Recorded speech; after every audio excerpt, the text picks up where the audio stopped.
Hi friends, మీకు ఈ video నచ్చినట్లయితే లైక్ చేయండి, సబ్స్క్రైబ్ చేయండి. రాజ్ కావ్య వాళ్ళ ఇంటికి వస్తూ ఉంటాడు. ఇంతలో కావ్య వాళ్ళ అమ్మ నాన్న అది చూసి అల్లుడు గారు వచ్చారు మన ఇంటికి అని చెప్పేసి చాలా సంతోషిస్తూ ఉంటారు. ఇంతలో అక్కడున్న వాళ్ళ అమ్మ నాన్న అయితే ఎందుకు బాబు వచ్చారు అని చెప్పేసి అడుగుతూ ఉంటారు. ఆ మాటలు వినగానే అక్కడున్న రాజు అయితే, మా ఇంటి మహాలక్ష్మి మీ ఇంటికి విజిట్కి వచ్చింది కదా, తనని తీసుకొని వెళ్దామని ఇక్కడికి వచ్చాను అని చెప్పేసి అంటూ ఉంటారు. ఆ మాటలు వినగానే అక్కడున్న కావ్య వాళ్ళ అమ్మ నాన్న అయితే ఒక్కసారిగా షాక్ అయిపోతూ ఉంటారు. ఇంతలో అక్కడున్న రాజు అయితే ఎక్కడ ఉందో చెప్పండి అని చెప్పేసి అడుగుతూ ఉంటాడు.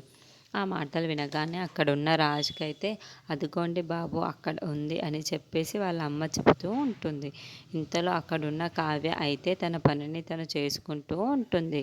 ఇంతలో రాజు అక్కడికి వచ్చి సైగ చేస్తూ ఉంటాడు. ఎంతకీ కావ్య పలకకపోవడం చూసి దీనికి ఎంత పొగరు అని చెప్పేసి, ఏంటి నేను వచ్చింది కూడా గమనించలేదా, నన్ను కనీసం కూడా పలకరించాలని కూడా లేదా అని చెప్పేసి అడుగుతూ ఉంటాడు. ఆ మాటలు వినగానే అక్కడున్న కావ్య అయితే, అవునా, ఎందుకు వచ్చారు మీరు ఇక్కడికి అని చెప్పేసి అడుగుతూ ఉంటుంది.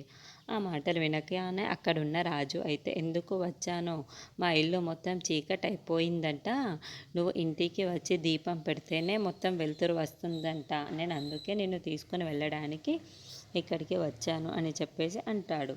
ఆ మాటలు వినగానే అక్కడున్న కావ్య అయితే ఇంకొకళ్ళని చూసుకోండి, నేనైతే అక్కడికి రాలేను అని చెప్పేసి అంటూ ఉంటుంది.